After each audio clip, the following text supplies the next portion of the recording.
lion is one, this elephant seal is two, and so is this walrus. They're all pinnipeds. The pinniped family is made up of mammals with flippers, but not all pinnipeds are alike. Sea lions have external ears. Walruses have about 450 whiskers, and seals can't rotate their flippers to walk on land. Join me, Jack Hanna, every week on Zoo Life to learn more about the animals of the world. Right, Wally? Thank you.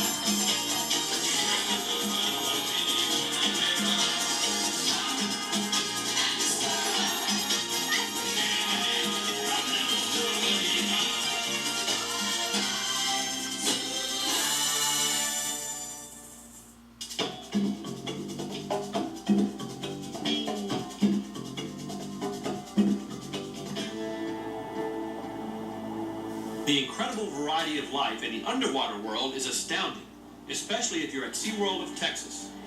Here, in one of their most popular exhibits, beauty and danger exist side by side. You only have to turn your head from the exploding kaleidoscope of the coral reef to have a chilling encounter with that most efficient predator, the shark. Sharks, those mysterious creatures that we continue to be fascinated with and scared of at the same time. That's especially true of the hammerhead shark. And here at SeaWorld in Texas, it's the only place in North America that we can get up close and see them from a safe distance. This hammerhead shark collection has been a long-time dream of curator Gary Valeno. Why hammerhead sharks? Well, hammerhead sharks have always been curious to a lot of people, primarily because of the shape of the hammer on the head. And the other thing that makes it nice is that there's only one or two other places in the world that are actually displaying hammerheads. Now, why is their head a lot wider? It looks like a hammer. Well, there are two schools of thought on that. One of them is because of the hydrodynamics in the water. It allows the shark to swim a lot easier, make sharper turns. The other is that it allows more sensory organs. The head is bigger, more sensory organs along the head. So they can smell and hunt a lot better. Yes, they can stay away from predators. They can look for prey a lot easier. The sharks have been around on this planet long before man and even before dinosaurs. They have evolved into the perfect animal for their environment. I can't say it's a primitive animal at all. It's definitely the top predator in its environment. Now, how come they don't eat the other fish in here, these sharks? Well, what we try to do with that is we feed these animals 4 times a week. As long as they're full, they're not hungry, and as long as they're not hungry, they're not going to prey on the other animals. Although the thought of being so close to sharks is scary, the truth is that not every shark is something out of a Jaws movie. People tend to think that as soon as they go into the ocean, they're going to get bit right away, and that is not what's going to happen. Part of the experience that we want to convey here at SeaWorld is to really show these sharks the way they are. One of the things I learned is how sharks begin life. Although some sharks, like hammerheads, bear their young live, other sharks lay eggs. At the Reef Wet Lab, I got a first-hand look at epaulette shark eggs. That looks like just a piece of a nut or something. That's the egg casing right there. In fact, if I shine this light through it, when you look through it, you can actually see the shark on the inside. Now, the shark's head is facing up towards the top here, and the body goes all the way down, and then the tail curls around. He's curved around in there. Yeah, you can see him. He's curved around. Looks like a worm. Looks like a worm. Yes, that little worm you're looking at, that's the shark embryo. Golly. After about 130 days, the bottom end of the case down here becomes very weak, and the shark will actually point his nose in there and push himself out of there, and then he's just ready to go. Now, when the shark is hatched, what's it do? Does it give it all the other sharks or just by itself? Well, the shark basically is on his own from the minute the egg is laid. The female doesn't protect it or anything. So when the animal hatches out, he or she is just a miniature shark, and it's ready to go. It'll go down into the coral, under a rock, and it's ready to eat. Now, Gary, it looks like he's walking. Yeah, he is. And that's the way this particular shark happens to move across the bottom. It's just a slow waddle back and forth. It does swim, but only when it's in a hurry to get somewhere else. As an adult, the epaulette shark becomes a slow-moving bottom feeder. We think of sharks as a deadly menace, but this epaulet probably just wants to be left alone. These are really neat, mysterious creatures that mankind really knows very little about, and they're being tremendously exploited. When you look at the amount of sharks that have killed people as compared to the amount of people who have killed sharks, I mean, the shark is definitely at a disadvantage here. There's no reason to be afraid of the animal at all, just respect what they can do. Here at SeaWorld of Florida, Shamu is endearing proof of our fondness for marine mammals. We have an instinctive desire to reach out to these graceful, intelligent animals. There is still so much we can learn from them, if we could only communicate. When I was a kid, I loved the magical story of Dr. Dolittle, who knew every animal sound, from hippopotamus to pygmies. Here at SeaWorld of Florida, researchers are working on a way to communicate with killer whales by using a language made up of underwater sounds. Hello, boys. Hello. See, there it's working.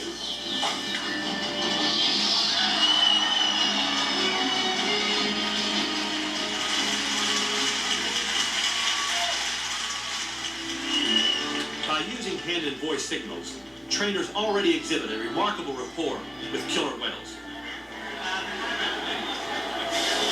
Now, by using the whale's natural form of communication, underwater sounds, we may be able to learn more about them than ever before. Thad Lasnick, Senior Curator of Animal Training, is one of the pioneers in this study. What we've come up with is a mutual system with a computer that allows us to press this button, or any of these buttons, that will produce a sound into the pool.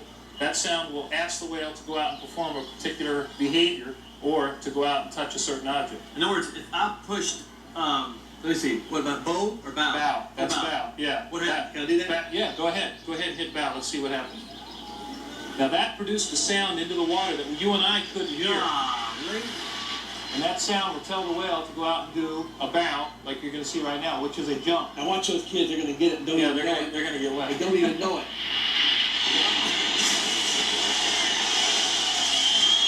That's great to see people like that love that. These things must be unbelievably intelligent. Well, they are very intelligent. And eventually what we hope to be able to do is to hit 2 or 3 of these words, one right after another, or hit them at the same time and give the animal a sentence and see if they're able to go out and perform that sentence. Like a thought. Right, such as squirt, bow, and then to an object. So now I see one here that says wave. Does that mean it's going to make a big wave in the water? Or? No, it means the whale's going to wave to you with its tail. Oh, really? That is phenomenal.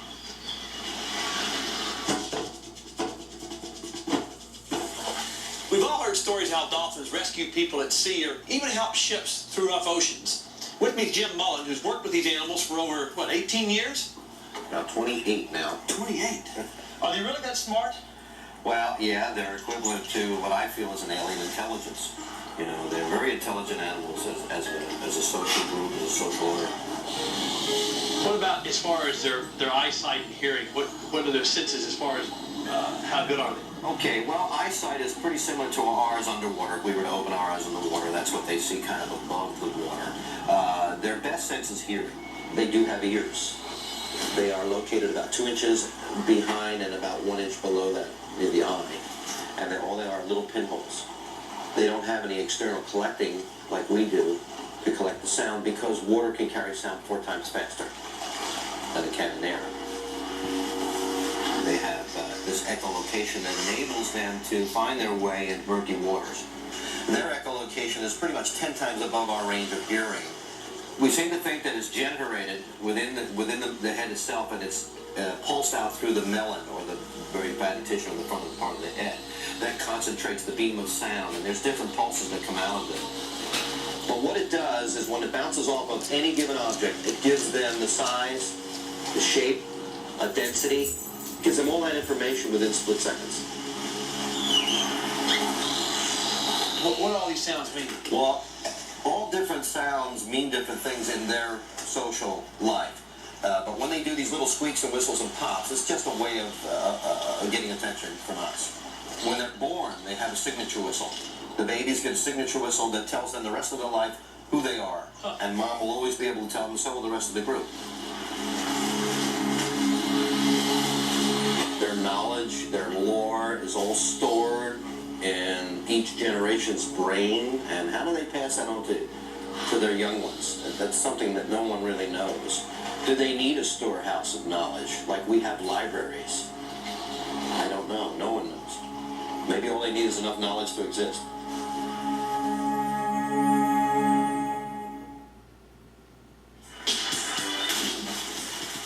At Marine World Africa, USA's Sea Lion Stadium in Vallejo, California, the public is both educated and entertained by the colorful story of Pier 39's winged and wet inhabitants. There was no lack of close encounters with these charming marine mammals during my visit, and somehow, it always seemed to be time for play.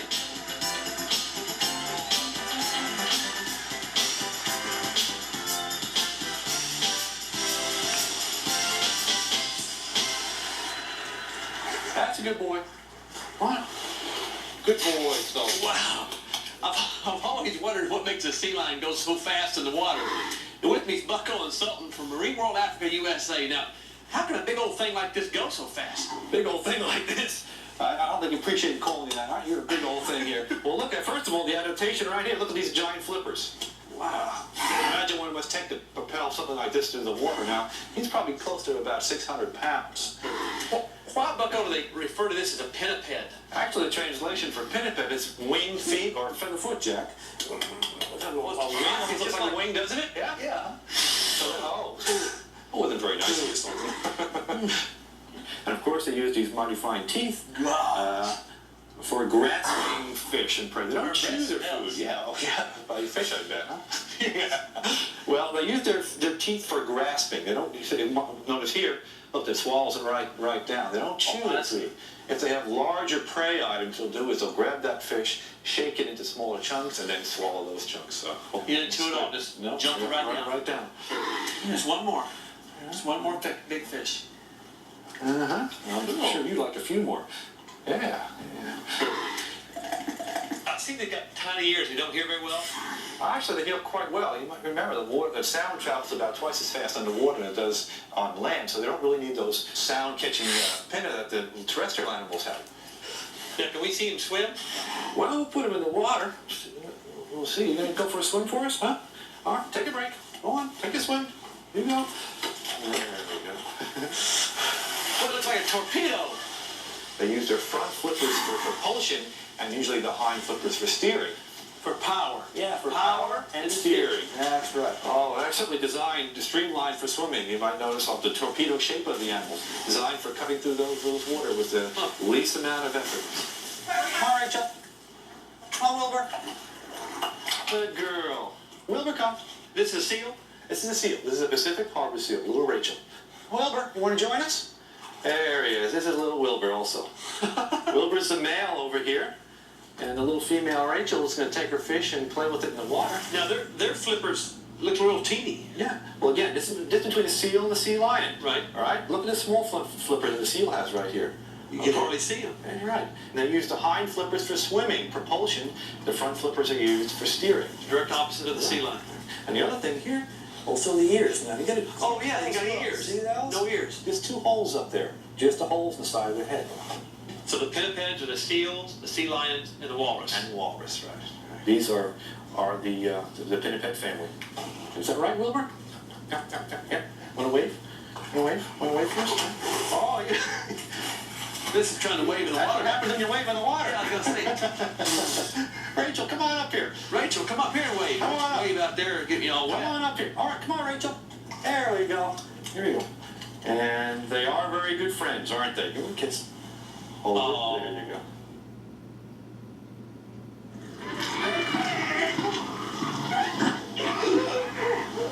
You know, it doesn't take long to figure out why these immense sea mammals are called elephant seals.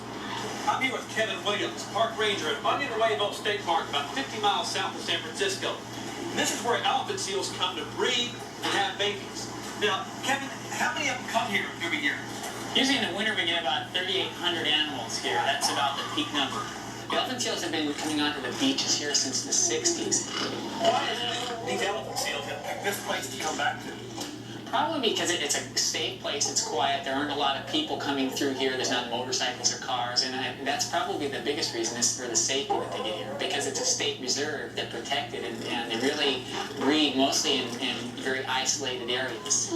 Well, but the people up here on the hill, These are visitors that have come to look at the nursery. they all just can't, they have to come down in a group? Yeah, they're going to come with a guide. Because there are so many animals out here, one of our jobs here as park rangers is to try to protect the animals here from indiscriminate intrusion by people. You know, we don't want people just to walk up and frighten the animals. Right. And because they're so big, we don't want people getting hurt. Right. Can everybody see right over here? You see the elephant seal? We call him an alpha bull. He is the bull that is the biggest, the strongest, the meanest bull right there, the cunningest bull in that area. And what he's done in the last month or so is run all of the other bulls off, so that all of the girls come in, all of the females, and come in and hang around him. Kind of a good place to be, right? In the middle where all the girls are. Then look around the outside. We see all the way around on the outside. We see some other bulls. Well, some of those we call beta bulls. They're pretty strong and they're pretty healthy, but they're not as big or as strong as that alpha bull in the middle. And what they're going to do is they're going to hang around and hope that they're going to get a girlfriend. So, is this a good group? Excellent group. What amazes you about this creature? I like their noses. You like their noses? They get that funny noses, don't they? What do you like the most? They're really big. And fat. It's fat? Yeah. Well, I like the pups. They're really cute. But that one in the water was going. Are you going to come back? Yeah. Well, I appreciate it. I don't want to keep you from your tour. My pleasure, sir. See y'all later. Thank you. All right. Bye-bye. Bye-bye. Thank you. See you later. Is that just their purpose, to sit here and lay around and breed? Right now, that's why they're here, and to try to breed with as many females as they can. An alpha bull, he might mate over the season with 50 or 60 females. Now, what's it mean like this big one here? He goes like this. He's checking things out, and what he's doing is looking around and seeing who's a threat to him and who he's going to maybe challenge. Oh, see, so he lifts his neck. He's lifting his neck up and he's looking around, and that's also a threat. You can see this one that's kind of responding by moving away a little bit from him. It's a game of strategy. You try to bluff and frighten away other males to show how big you are. And the way you do that is by raising your head up in the air.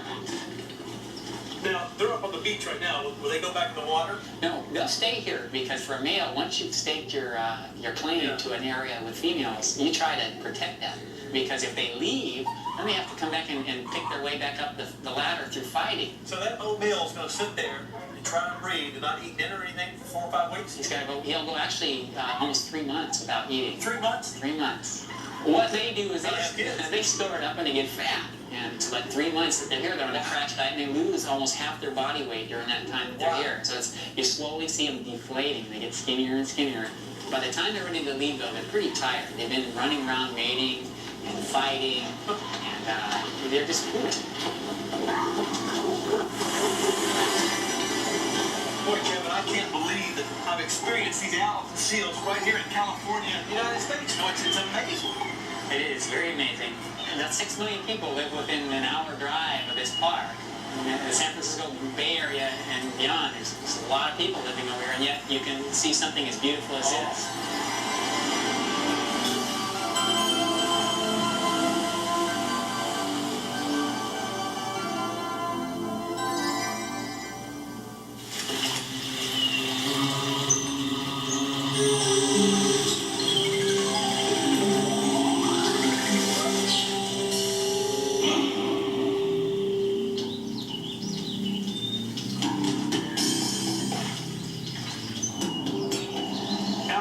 Existed on this planet longer than most people are aware of, and have for the most part been sorely misunderstood.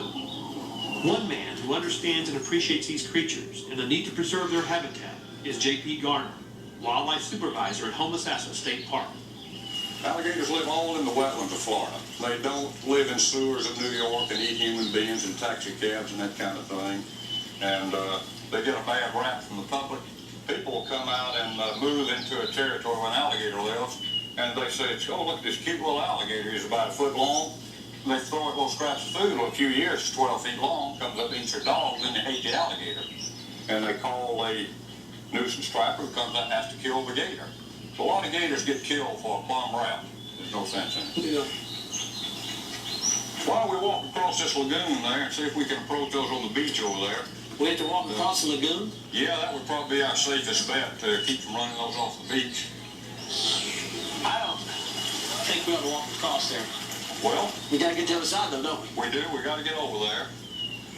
We'll just kind of slide across there real quiet. Then you take your feet and you shuffle them? Shuffle them along. What is it up there in the trees? Vultures, vultures. I wonder why they're up there in the trees. They're waiting on you. That's funny, JP. Oh, water gonna fill up my boots, JP. It's 72 degrees. I know, but I sink. No, we ain't gonna sink. So now, these alligators, they come in the water to stay warm? This water's 72 degrees all the time. So when it gets warmer than 72, they'll crawl out on the beach to soak up some of that good sun. Oh, I see. So their temperature's the same as the outside temperature. You see those little ridges on the back? Yeah, Under each one of those little ridges is a movable piece of bone called a scoot. yeah. Those are the solar collectors of an alligator. So the sun goes through those little That's right. ridges? And collects in the bone, and they're able to distribute it through their body. Now see, they know we're coming, you see them raising up. Whoa! There's alligators all over this place. They're everywhere. I see them going under right there.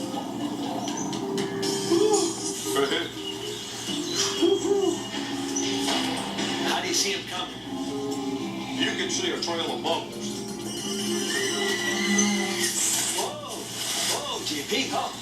I'm out of here, buddy. Yep. I'm out of here. Okay, JP, go ahead and feed him. I'm watching. Now watch, I throw it right side of his mouth, they'll come. Oh, I see. Eat sideways. Uh-huh. Woo. How come they have to turn their mouth like that? That's the only way they can grab the side. You see, if the head on an alligator like that is a hard time getting you. You get to the side, boom. Golly, Dave. Here comes another. Oh, look at that. All of them. Watch it. See that? They help my sound? Yeah. Here they come. Here they come. Here, JP, better quit. Give him a fish. Give him a fish. All right. Give old big boy a Give fish. big boy. Yeah. Give big boy. Here, come Look at that. Boom. Look Wow. at that. I'm glad we made that journey. Yeah, I'm telling you. Buzzards are still waiting. I tell you, I never knew there was so much to learn about alligators. Right now, we're in good shape. A lot of alligators still live. But if we lose the alligator, we're probably going to lose 10 more species along with it. The alligator is very important to the state of Florida in that it creates a habitat for a food chain, and it's hard to guess the devastation that occurs. We could lose 50 things. Let's hope we don't have to find out.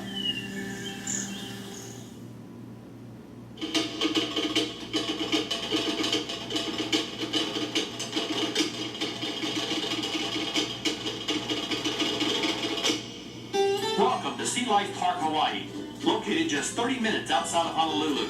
They gave me the Royal Hawaiian treatment here and introduced me to some very interesting characters. Meet Gordo, the feisty Humboldt penguin, and E.T., a baby green sea turtle. I lost track of names in the 300,000-gallon reef tank. There are over 4,000 marine animals of every size and shape in here, including hammerhead sharks and giant sea turtles. Down at Whalers Cove, I visited a 70-foot replica of a whaling ship and watched bottlenose dolphins perform underneath the great frigate birds. And at the Sea Lion feeding pool, everyone tries to meet the vocal demands of these California immigrants. I was happy to learn Sea Life Park also has several exhibits connected to endangered species survival efforts. They maintain the only captive breeding program for endangered green sea turtles in the United States. For some cultures, a sea turtle is practically a grocery store. One-stop shopping for oil, leather, meat, eggs, and the shell, which is used for tools and ornaments. Because of that, the green sea turtle's life is in serious jeopardy. Here at Sea Life Park, there's a unique program that's bolstering the green sea turtle populations in the wild.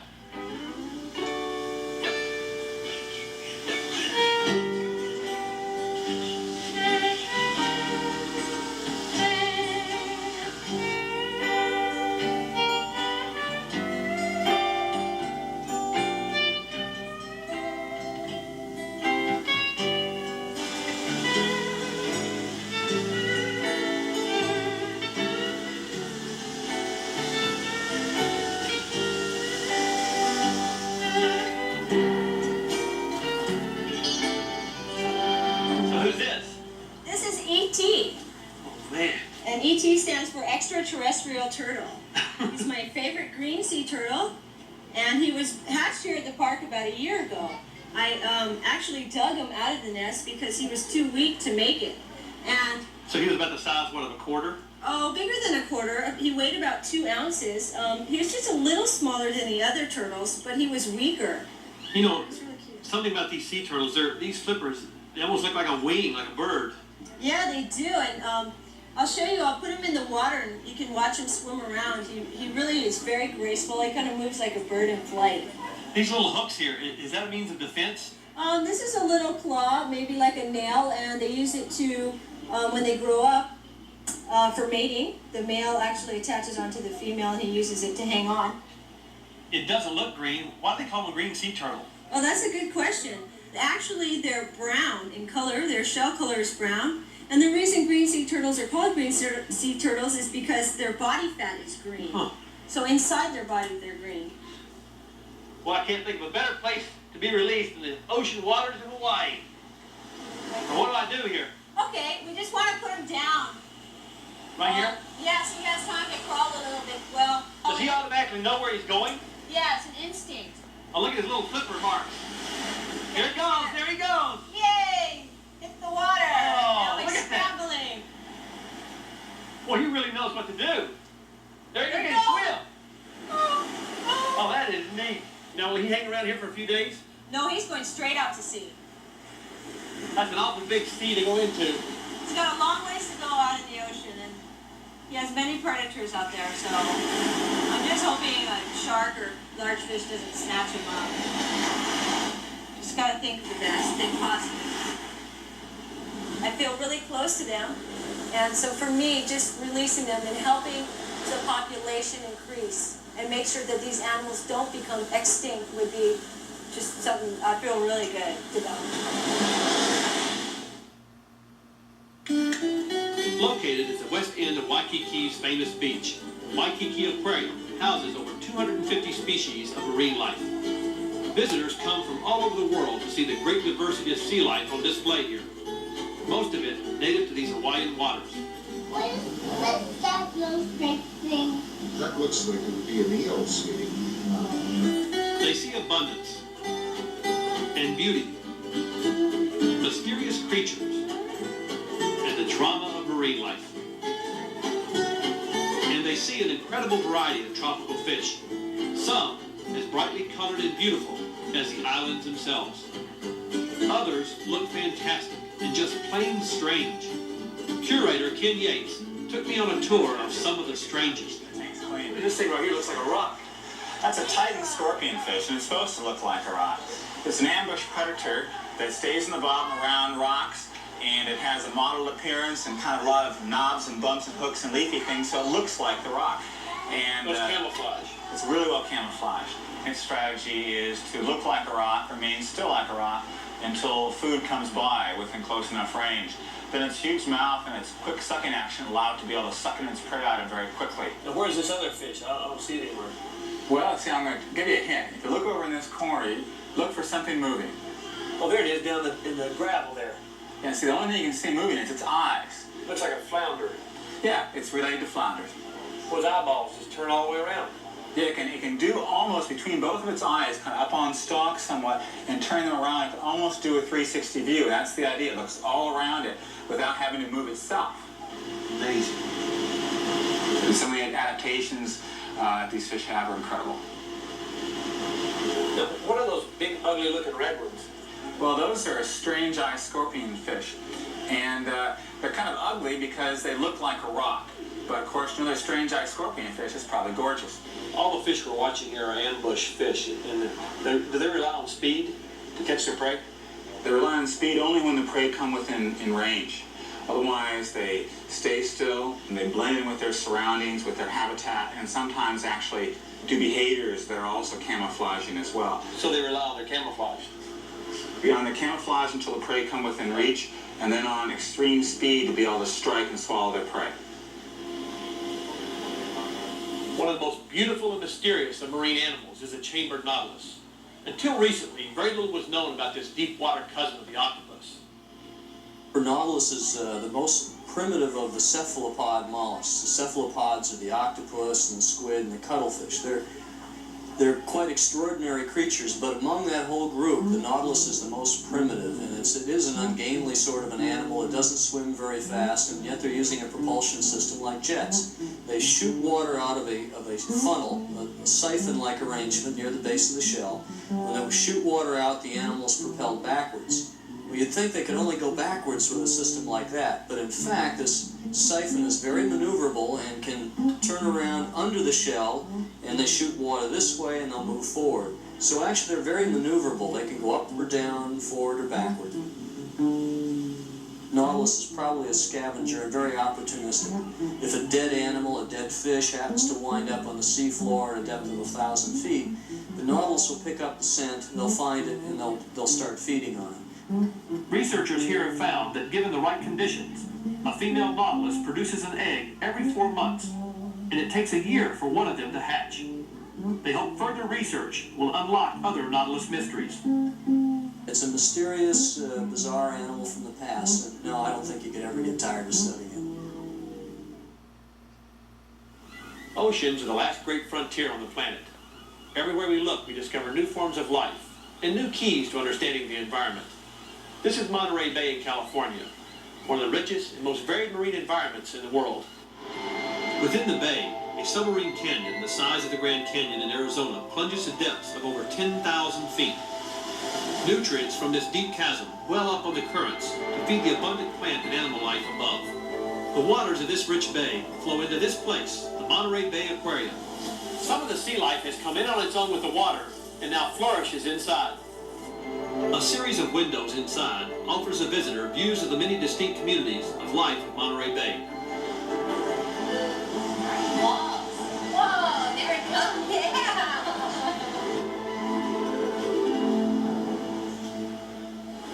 These are called moon jellyfish. They're not really fish at all. They're jellies, and they're related to corals and sea anemones. They have stinging cells, as sea anemones and corals do. And you can see a similarity in appearance in that they're symmetrical in a circular sense, and they have a mouth in the center of a ring of tentacles.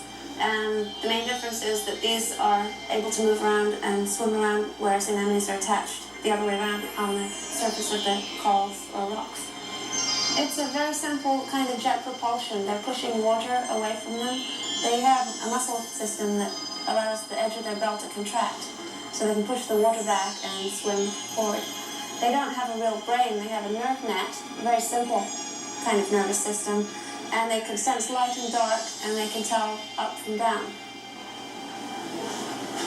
These moon jellies are found right out here, right off the aquarium in Monterey Bay, and they're also found all over the world.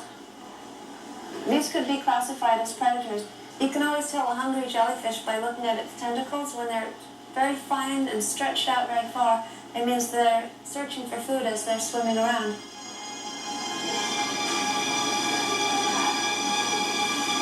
You can see a cloverleaf pattern on the back of the animal, 4 ring-like structures, and that's where the food is eventually digested and passed on to the rest of the body.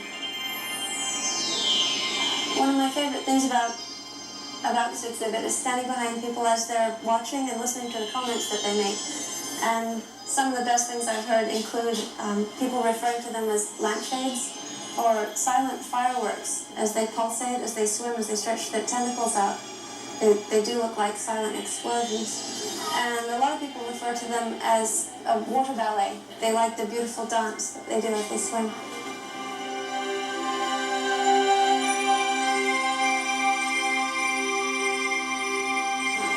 There have been some great science fiction movies where they use jellyfish-like creatures as aliens. They seem very alien in appearance.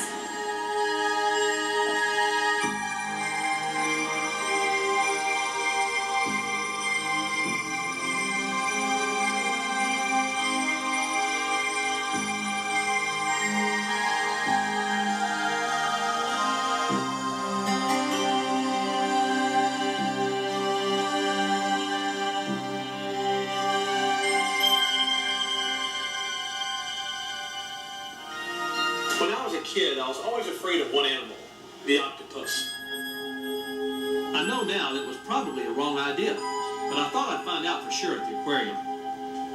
Monterey Bay Aquarium has the giant Pacific octopus, the largest octopus species in the world. Tim, this thing looks real, like, vicious.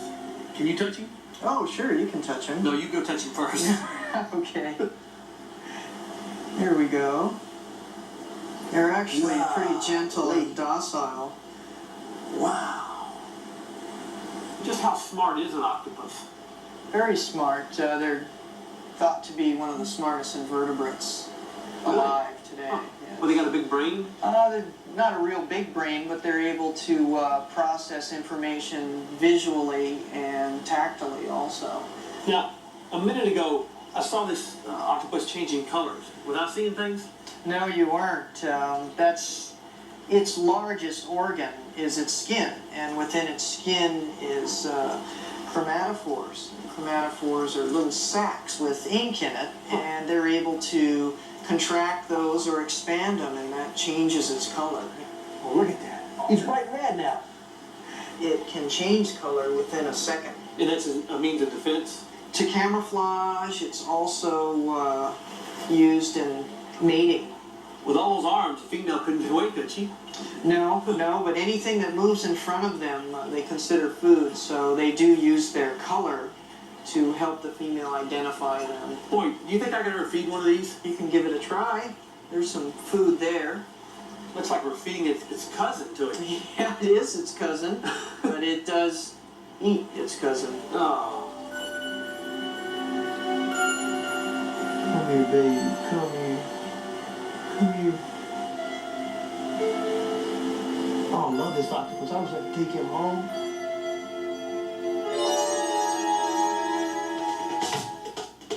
Australia is an island continent with more than 20,000 miles of coastline. Almost all of the country's population lives along these coasts. So it's easy to understand why the people here are so fascinated with sea life. When the people in Sydney want to get a closer look at life underwater, they come right here to the Manly Ocean area. Let's go take a look. Most of the ocean area is devoted to a gigantic donut-shaped display that swarms with sea life. Built around a circular acrylic tunnel more than 100 yards in circumference, the exhibit is designed for the benefit of both fish and fish fans. The general idea is to immerse humans in the world of offshore Australia, and boy is it teeming with life. There's practically an entire food chain at your fingertips here, from major predators to tiny reef fish. Visitors often wonder why the bigger fish don't eat the smaller ones.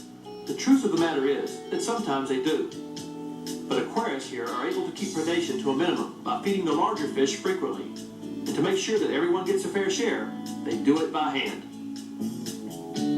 We don't feed the same type of fish all the time, simply because they don't eat the same type of fish all the time in the wild. It would be like if someone gave us pizzas every day of the week, we'd soon get sick of pizzas. Some of the larger rays are even fussier than the sharks. They'll take handouts, but like the rest of us, they'd rather have their fish fresh. They actually go and smother their prey. They'll swim over the top of it and parachute down on top of it so that the fish is stuck underneath their body mass. And then they'll just wiggle around on their body mass until eventually the fish gets up around their mouth and they'll bite it. They have very powerful crushing jaws. They don't have sharp teeth like sharks. And they'll just crush it to pieces and eat it. With all this feeding going on, I wondered what was keeping the divers from being eaten. We're always led to believe that sharks are these really hungry animals roaming around the oceans just looking for food all the time. That's not necessarily true. When they need food, they'll take it. But they're so perfectly designed for their environment. They require very little energy to drive them through the water. These are gray nurse sharks. Ian Gordon has been studying the species for the past 10 years, both in the oceanarium and off the coast, where their populations have been decimated by shark hunters. They live in an area where it's fairly shallow, so divers can access it very easily, and they hover above the bottom in what we call gutters, which are like gullies in the ocean, where the current races through.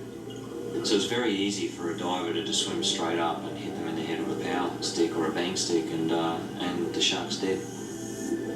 The Australian government outlawed the killing of grey nurse sharks in 1984. Ian hopes the ban will enable wild populations to recover. There is so little we know about sharks that it's very important that people like myself and other scientists around the world work very hard on trying to learn as much as we can about these animals. If we don't, we could lose the animals before we really find out how important they actually are in the food chain.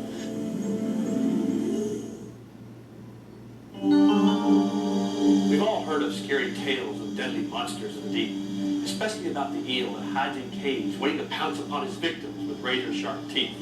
But here in the terrors of the deep in SeaWorld of Florida, you can see a diver's worst nightmare come true.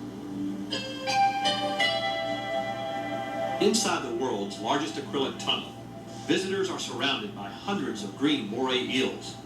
Well, they're not actually green. A yellow slime covers their blue skin and makes them look green. That's just one of the fascinating things I learned from Assistant Curator of Fishes, Ray Davis. The eel's reputation being like a monster, is that deserved? Actually, it's kind of ill-deserved because of the fact that you're intruding in his space. And actually, what we're trying to show here with Terrors at Deep at SeaWorld of Florida is that the true terror is man. That whenever somebody's big, generally it's from them trying to handle this fish that doesn't want to be handled. So we are intruding upon their space. We're an alien in its environment. When you get to know the eel, you realize that much of its bad reputation comes from the way it looks.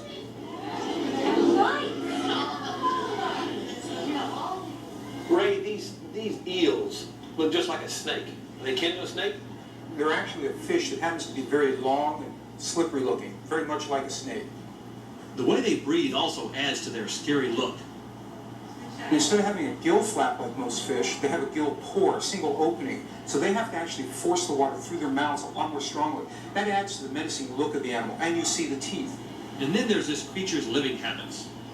These animals like the sense of security of a close contact area. It's part of their home.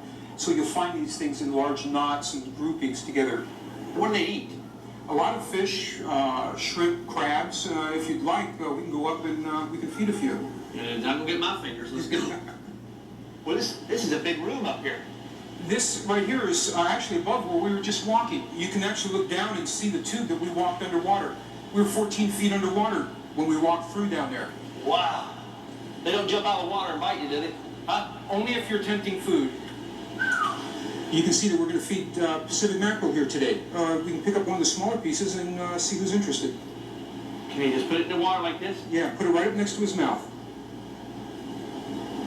Wow. See how they grab that? And they have a very strong grip. You can feel it. Just let him have it? Yes, let him have it. He'll be able to swallow it whole. Wow. He didn't chew it. He won't. He'll grab it. Oh! Be careful now. We don't want them to jump out at you. No, I know that. Okay, there we go. You can go ahead and let go. They scared me. I know they can. I'm pretty brave. I can tell. Yeah, you can tell. Steady hand. What do you like about these things? They're gorgeous. They have a unique and beautiful life history that includes the fact that a lot is not known. You know, kind of mysterious. You know, I think that's a better word, I think, instead of scary, mysterious. Yes. Terrors of the Deep gets even more mysterious with this spectacular sight of the world's largest display of lionfish. Over 500 of them. You know, Ray, those eels were really spooky. Now, these fish are beautiful, but just how dangerous are they? What's amazing here is that these fish, as beautiful as they are, can be quite deadly. They hide spines in those fins that actually can inject a venom. And this venom can be quite paralyzing depending on the individual. Like the great barracuda, these so-called terrors of the deep deserve a little help and respect. But the great lesson is in all of nature. If we don't get in their way, they won't get in ours.